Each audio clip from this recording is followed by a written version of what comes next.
Você poderia se juntar a mim para dar um caloroso fé e liberdade? Bem-vindo ao próximo vice-presidente dos Estados Unidos, senador J.D. Vance.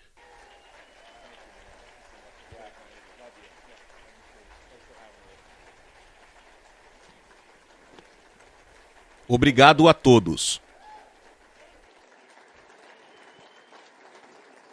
O presidente Trump é uma figura incrivelmente única na política americana. Claro que ele é a única pessoa a sair inteiramente do reino do governo, ou militar e concorrer à presidência e fazê-lo com sucesso. E é uma honra estar na chapa com ele, é uma honra estar com ele. Depois do que aconteceu no sábado passado, tenho certeza de que você já ouviu muitas pessoas dizerem isso, mas você nunca será capaz de me convencer de que aquela última virada de cabeça foi outra coisa senão um milagre. Eu absolutamente acredito que foi. Eu fui criado, como mencionei ontem à noite, pela minha mãe, que apesar do fato de amar a palavra, era uma mulher de fé cristã muito profunda. E você sabe que ela era, de certa forma, o que você pode chamar de sem igreja. Fomos à igreja talvez 1 ou 2 vezes, um mês, às vezes menos, às vezes mais, mas ela lia a Bíblia todos os dias, ela orava todos os dias. Ela adorava assistir Billy Graham sempre que ele estava na TV. E essa foi realmente a minha introdução à fé cristã.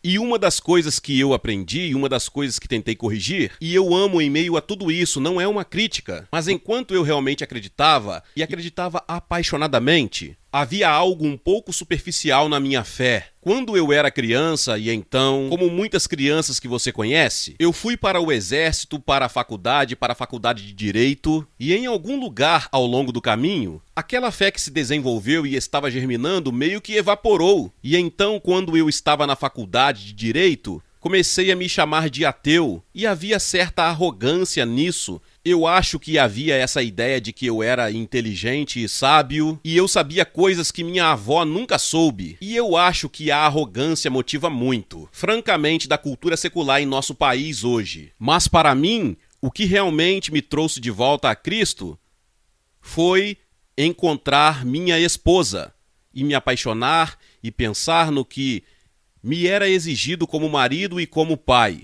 E quanto mais eu pensava sobre essas questões mais profundas, mais eu pensava que havia sabedoria na fé cristã, que descartei completamente.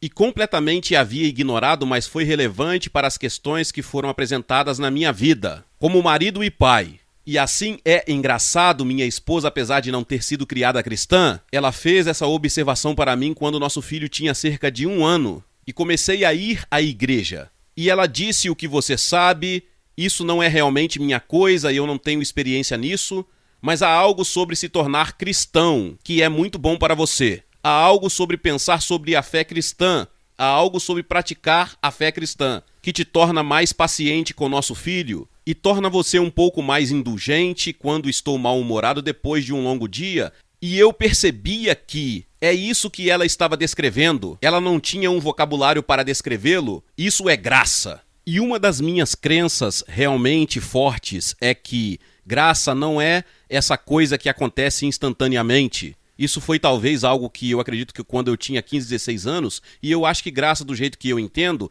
é algo que acontece ao longo da vida, mas de maneiras grandes e pequenas. Se você praticar sua fé, se você orar, se você pensar sobre o que isso requer de você, então Deus te torna um pouco melhor a cada dia. E isso para mim foi a maior lição e a maior bênção da minha fé.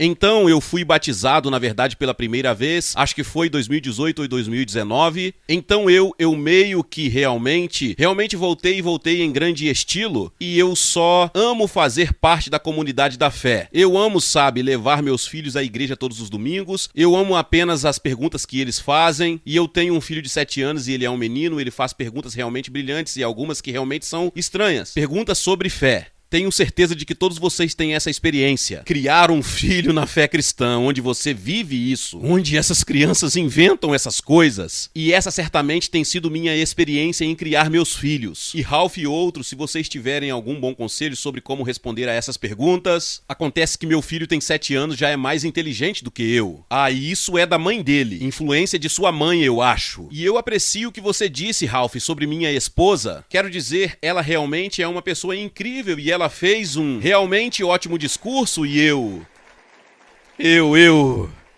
E você sabe que foi um ato tão difícil de seguir? E parte porque eu estava chorando nos bastidores. E em parte porque ela é linda e tenho essa relação incrível com ela. E eu sou como quem está em sã consciência.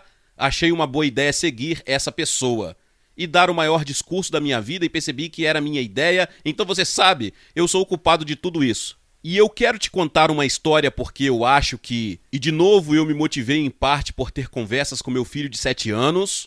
Pensamos em milagres, pensamos em Moisés abrindo o Mar Vermelho. Mas uma das crenças realmente profundas que tenho é que existem todos esses pequenos milagres. E se você procurá-los, você realmente os vê.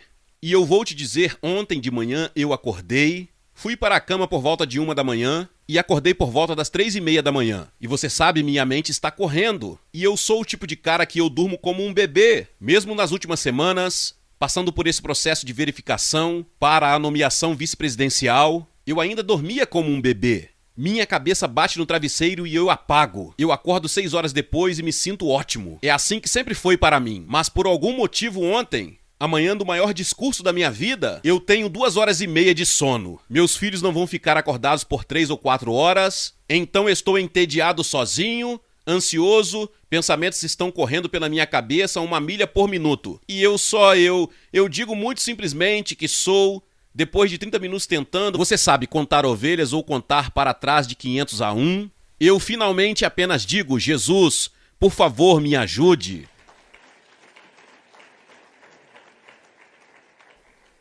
E eu não estou brincando, essa foi a última coisa que me lembrei até 3 horas depois. E tenho certeza que as pessoas que não acreditam em Deus dirão: isso é apenas estranho, você sabe? Coincidência estranha é uma coisinha menor. Mas eu senti o toque de Deus.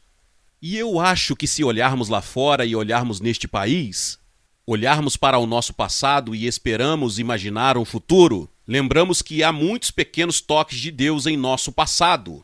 E em nosso presente e em nosso futuro. Nós apenas temos que buscá-lo.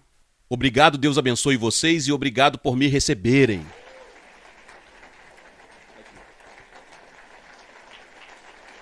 Obrigado.